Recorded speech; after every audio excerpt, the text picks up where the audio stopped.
Hi guys, welcome back for our Hono HTMX tutorial today. We're going to do nothing to do with Hono or HTMX. It's basically a little hack that we're going to do to help us with our development.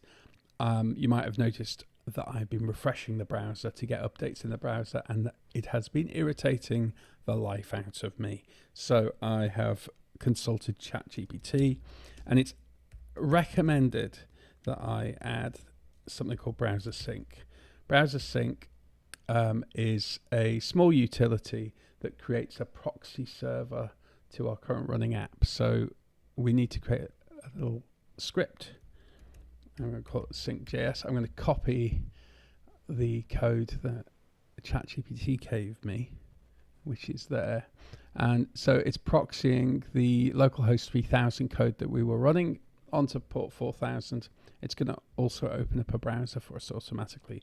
So we get all of the sugar that people running Vite and other kind of front-end frameworks get right here with our HTMX service. I'm also going to add something called Concurrently, which allows me to bundle both of these to calls on the same line here. So I'm going to run our normal script, and then I'm also going to run one for this script as well. Run sync, and I need to close off, escape that, and I'm gonna, while I'm here, rename that Hono HTMX tutorial.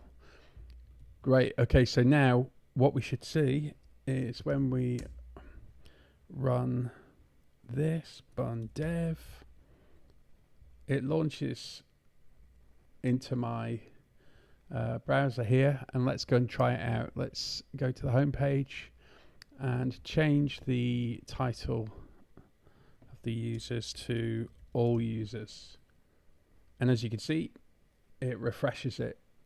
That's great. I'm gonna love using that. So I'll be doing another video very shortly where we add users, and we're going to be using HTMX. We're going to be adding them to the SQLite, SQLite, or however you like to say it, database, and we'll be using a modal for that as well. So hang around for that. Catch you soon.